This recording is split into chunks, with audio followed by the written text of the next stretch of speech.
The Iraqi Prime Minister Nouri al-Maliki has warned that the autonomous Kurdish region of Erbil has become a headquarters for the militant group ISIS. The group are tightening their grip on northern and western Iraq and have already taken control of Fallujah and Tikrit.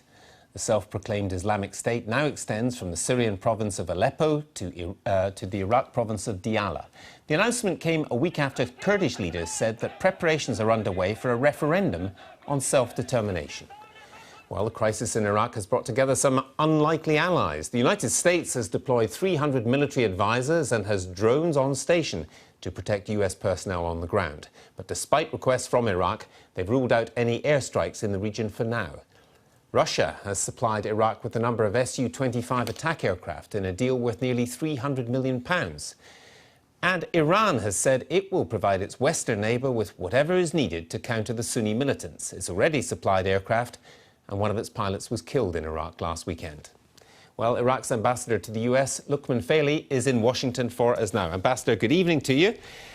How serious do you think is the situation right now in your country? I mean, is it completely out of control of your government in these northern areas? We have a serious challenge in relation to the security in a number of provinces. We also have a re-establishment of our infrastructure of the army as a result of the situation in Mosul last month.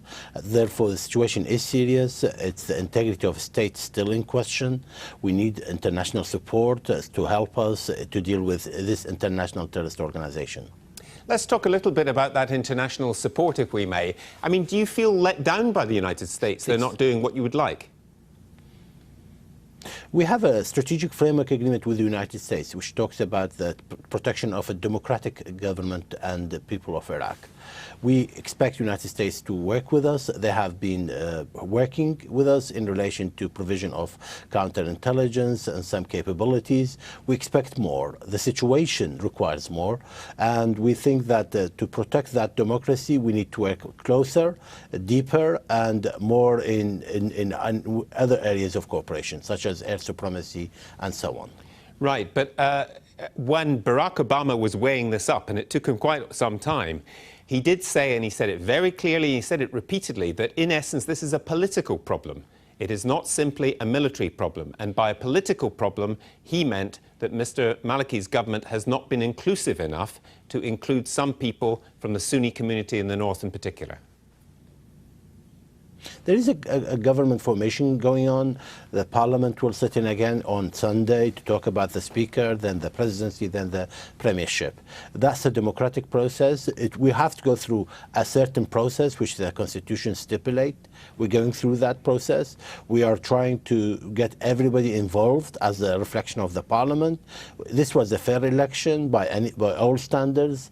So in that sense, we're democratic and we're going through certain processes. Who's the next Prime Minister? We will leave that to the parliamentarians and to our democracy to establish.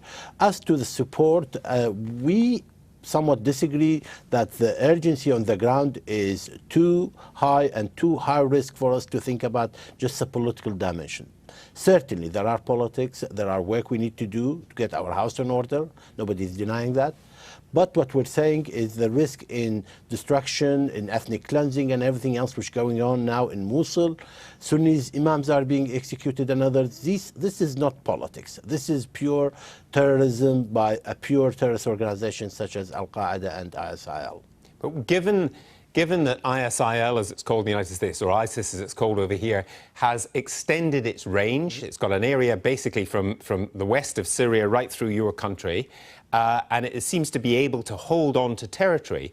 Do you really think that you can re-establish the Iraq that we knew before in the borders that were set up 100 years ago without bits simply fragmenting, the Kurdish area, for example? No, we have as a government an obligation. We have a parliament to reflect the whole of Iraq. The recent election was done in the whole of Iraq. Even in those who were security concerns in areas such as Anbar, 40% participation. So we have a democratic government with democratic representation of the whole of Iraq. We have an obligation to protect everybody in our confines. This is international, ethical, religious, legal requirement on us to do. So surely you should not expect us to say, well, this is not part of Iraq no longer. We will have an obligation, and we expect others to help us, because the situation is not just domestic. What you mentioned, Syria and others, this is becoming more regional, and as every day passes by, the longer ISIL have control, the longer it's becoming regional and global concern. That's the scope of the situation. And then just a final thought. We mentioned the aid you're receiving from Iran. We mentioned the aid that you're receiving from Russia. Do you think that you will be considerably more grateful to them than perhaps to the United States in the future, given the problems that you've discussed?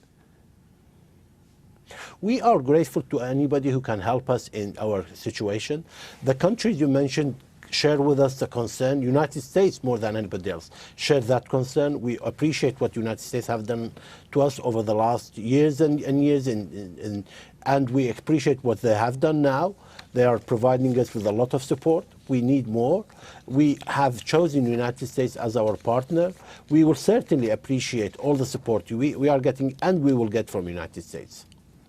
Ambassador Faily, thank you very much for joining us from Washington. Thank you.